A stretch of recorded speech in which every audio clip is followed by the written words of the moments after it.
여러분이 혹시 뭐 꿈이 뭐가 있는지 있는 친구도 있고 아직 없는 친구도 있겠지만 우리가 뭐가 꿈을 꾸거나 아니면 우리가 무언가를 갖거나 혹은 무언가가 되기 위해서 우리가 욕심을 낸다면 우리에게 그런 욕심이 있다면 그 이유는 뭘까요?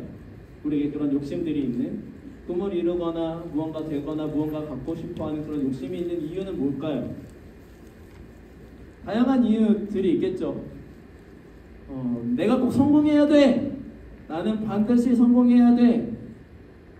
라고 내 꿈이 있다면 집이 너무 가난해서 우리 집이 너무 힘드니까 나는 어떻게든 성공해서 우리 집을 좀 바꿔볼 거야. 그런 이유를 갖고 있는 친구도 있겠고 혹은 내가 뭘 하더라도 응원해주고 지지해주는 가족이 있으니까 그 가족들의 힘을 얻어서 내가 열심히 뭔가를 계속해서 챌린지해보는 친구들도 있겠죠. 여러 가지 이유로 우리는 욕심을 낼 거예요. 무언가가 되기 위해서, 무언가를 갖기 위해서, 혹은 내가 생각하는 어떤 꿈을 이루기 위해서.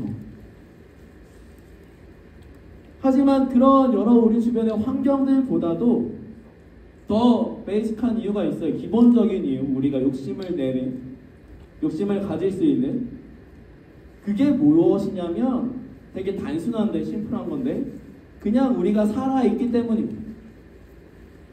우리가 살아있지 않는다면 우리가 그리고 앞으로 계속해서 생존하지 않을 거라면 우린 아무런 욕심도 내지 않을 거예요. 하지만 우리는 지금 오늘 살아있고 앞으로도 살아갈 것이기 때문에 우리는 앞으로의 삶을 바라보면서 어떤 꿈을 꾸겠죠. 앞으로의 내일의 삶을 위해서. 그래서 우리는 뭔가 꿈을 이루기보다 더 중요한 한 가지를 너무너무 중요하게 생각하며 살아가는데 그게 뭐냐면 서바이벌이에요. 그냥 오늘을 살아남는 겁니다.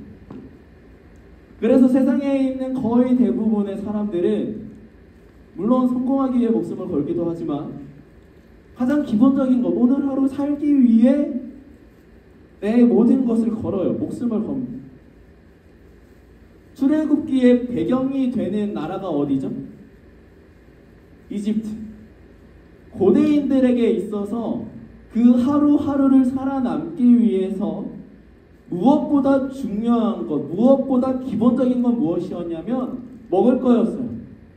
지금은 뭐 우리가 먹을 게 주변에 워낙 많으니까 혹시 내가 먹을 게 부족해가지고 당장 내가 살아남는데 생존하는데 어려움이 있다라고 생각하는 친구들은 요즘 우리 주변에 있긴 있지만 거의 없을 거예요. 그죠?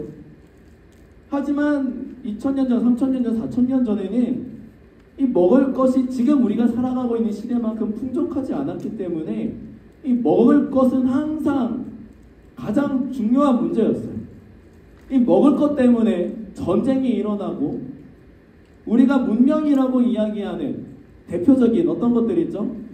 이집트, 메소포타미아, 인더스, 또 어디예요? 중국의 황하.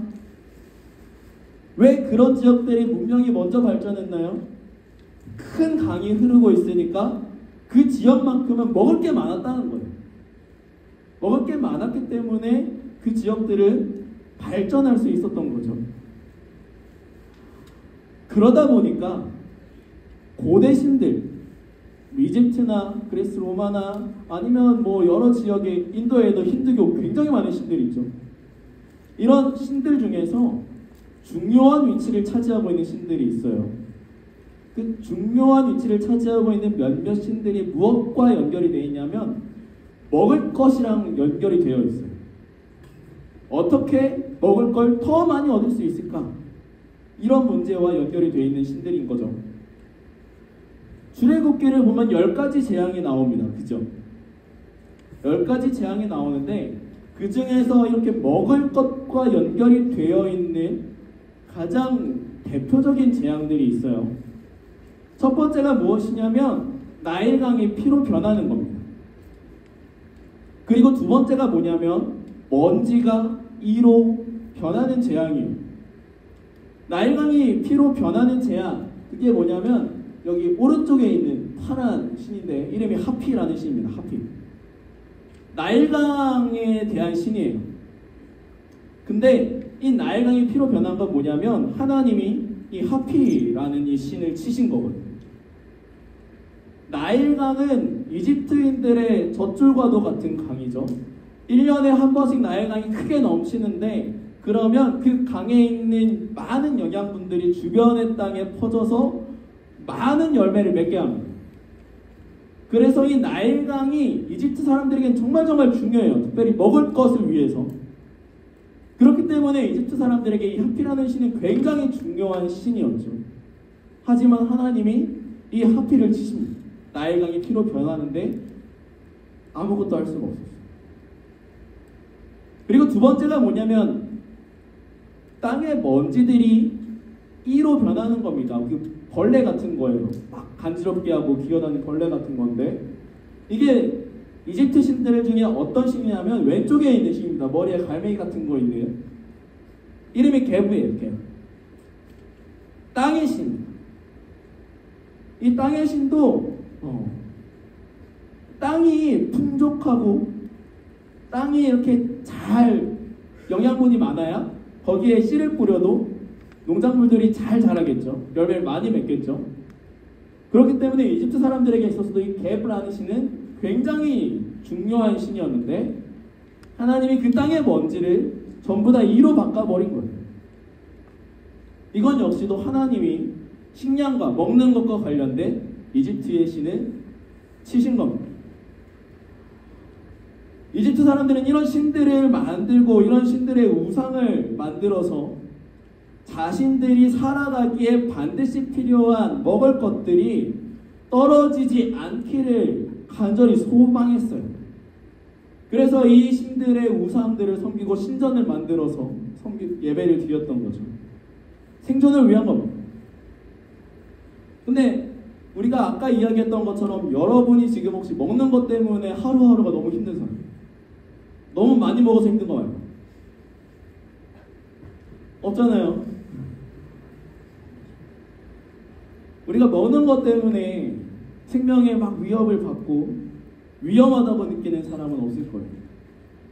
그래서 사실 이 이집트 신들, 먹을 것과 관련된 신들은 우리랑 거리가 굉장히 멀어 보입니다. 하지만 꼭 먹는 게 아니더라도 21세기를 살아가고 있는 우리들에게 우리가 오늘을 살아내기 위해서 반드시 필요하다라고 생각되는 것들이 여러분들에게 무언가는 있을 거예요. 대표적인 게 뭘까요? 우리는 지금 캐피털리즘의 시대를 살아가고 있잖아요. 자본주의, 돈이 지배하고 있는 이 세상 속에서 돈이 없다면 우리는 당장 내일을 걱정해야 되는 신세잖아요. 아니면 또 어떤 거 있을까요? 여러분이 가지고 있는 스마트폰? 소셜미디어? 여러분은 그런 친구들 없어요? 배터리가 이제 로우 배터리 막 1% 남아있고 막 이러면 마음이 불안해지고 어디든 빨리 전기를 꽂아야 될 것 같고 현대인들에게 꼭 먹는 게 아니더라도 우리를 불안하게 만들고 우리의 생명을 위험하게 만드는 것들이 분명히 우리에겐 있습니다. 그리고 그러한 것들이 때때로는 하나님보다 더 중요하게 여겨지고 우리는 그러한 것들을 예배하기도 하죠. 돈이나 스마트폰 여러분 예배 안 한다고 생각하지만 여러분들이 거기에 시간을 쏟고 여러분의 에너지를 쏟고 여러분이 그것에 완전히 몰두해 있다면 완전히 거기에 빠져 있다면 그건 예배예요. 또 다른 예배입니다. 우리는 그렇게 이 세상에 또 다른 우상들을 또 다른 신들을 만들어 가고 있어요. 그래서 우리는 기독교인으로서 하나님을 믿고 예수님의 십자가 보혈과 예수님의 죽으심과 부활하심을 믿는 그리스도인으로서 이 우상들을 어떻게 이겨내야 할 것인가를 반드시 생각해 봐야 돼요. 오늘 우리가 함께 읽은 마태복음 4장 4절인 예수님께서 광야에서 시험 받으신 내용 중에 하나입니다. 특별히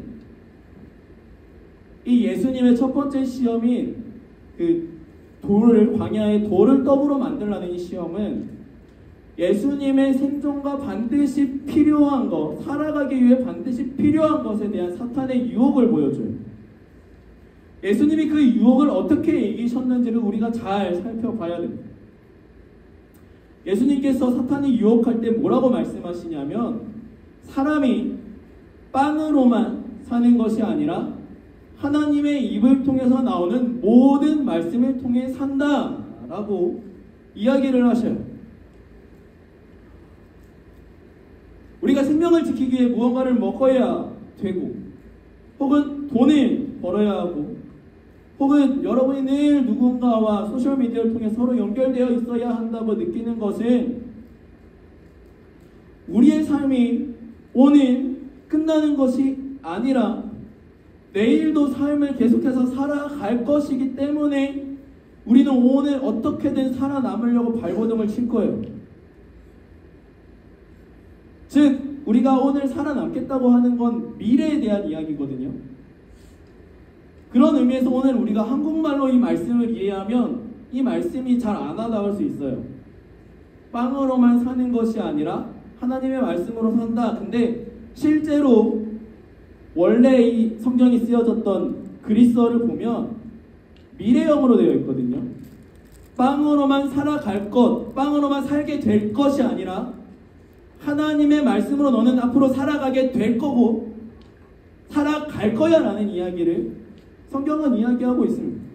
그런 의미에서 이 말씀은 영어 번역이 훨씬 더 정확해요. Man shall not live라고 하고 있거든요. 제가 왜 이 이야기를 중요하게 이야기하냐면, 여러분 오늘 뭔가를 먹는데 왜 먹죠? 살기 위해 먹습니까? 살기 위해 먹나요? 살기 위해 물을 마시고 살기 위해 밥을 먹습니까?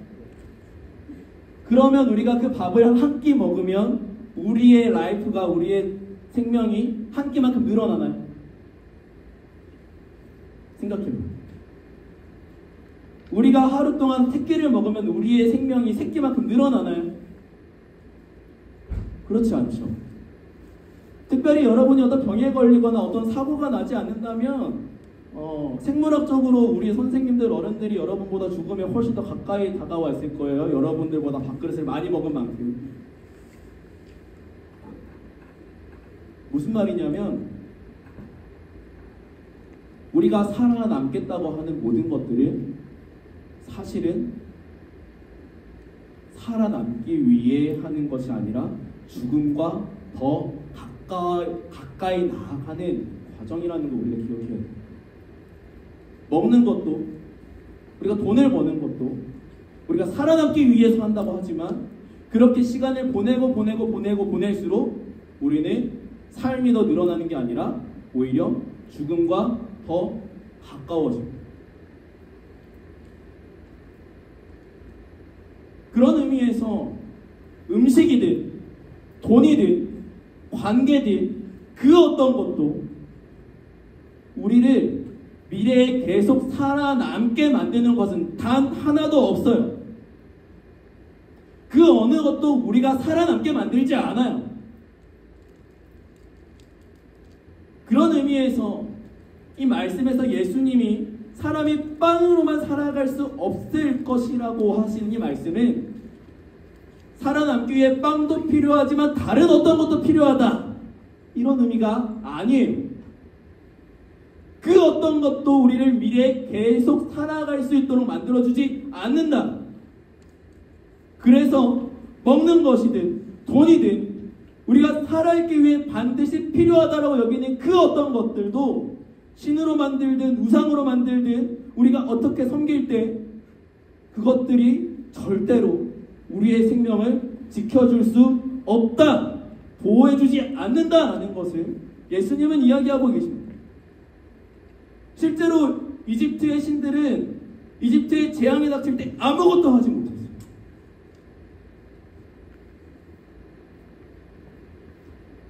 하지만 예수님은 이 말씀을 통해서 우리에게 진짜 생명이 주는 것이 무엇인지에 대해 분명하게 이야기해주고 있습니다. 그것이 바로 하나님의 입을 통해 나오는 모든 말씀, 그 말씀을 통해서 우리는 앞으로 살아가게 될 것이다. 너희들이 살아갈 거야! 라고 예수님은 이 말씀을 통해 이야기하고 계신 거예요. 그 말씀을 통해서 우리가 하나님을 계속해서 알아가고 하나님과 더욱더 가까워질 때 요한복음 17장 3절 영생은 곧 유일하신 참 하나님과 그가 보내신 자 예수 그리스도를 아는 것이니 말씀을 통해 예수님을 알고 하나님을 아는 것이 우리에게 영원한 생명이 된다라는 것, 우리에게 영원한 삶, 이터널 라이프를 준다라는 것을 이 하나님의 말씀이 우리에게 가르쳐주고 있는. 그래서 예수님이 사탄이 예수님에 대해서 그 가장 생존하기 위해 가장 기본적인 음식을 건드릴 때, 유혹할 때 우리는 빵으로 사는 것이 아니라 하나님의 말씀으로 살아갈 거야 라고 대답하시면서 그 유혹을 이겨내십니다. 이제 말씀을 맺겠습니다. 모든 사람들은 살아가기 위해 필요한 것들을 절대로 놓치지 않으려고 합니다. 음식, 돈, 요즘은 코인, 주식, 혹은 공동체 안에서 내가 사회적 지위를 지키기 위한 명예, 아니면 내 주변을 둘러싸고 있는 공동체, 사회, 소셜미디어로 연결되어 있는 수많은 사람들, 무엇이든 우리는 놓치지 않으려고 합니다. 하지만 여러분 기억해야 돼요. 이 모든 것들은, 우리가 붙잡을 수 있는 이 모든 것들은 결국 마지막 때에 흙처럼 썩어져 땅으로 돌아간다는 것을 우리는 기억해야 됩니다. 그럼 우리는 이 우상들에 대해서 어떻게 벗어날 수 있는가? 그 유일한 방법은 우리의 시간에 리밋이 있다는 것을 인정하는 거예요. 어떤 삶을 살더라도 이 세상에 있는 모든 사람들에게는 공평하게 죽음이 찾아옵니다. 그 어느 신도, 그 어떤 우상도 죽음에서 우리를 지켜줄 수 없습니다. 하지만 우리가 그 죽음, 우리의 시간의 그 리밋을 인정하며 그 죽음 이후의 것을 우리가 바라볼 때, 그 죽음 너머를 바라볼 때, 그 죽음 너머에 영원한 삶이 있다라는 것을 우리가 믿는다면, 그 죽음 이후에 그 영원한 삶이 구원받는 삶과 영원히 형벌받는 고통 속에 있는 삶이 있다라는 것을 믿는다면, 우리는 우리의 생명을 위해 무엇을 선택해야 될지 분명하게 알게 됩니다.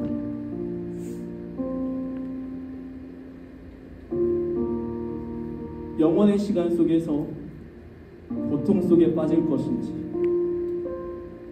죽음 이후의 영원의 시간 속에서 구원받고 하나님의 자녀로 영화로운 삶을 살게 될지, 우리가 죽음 너머를 바라볼 때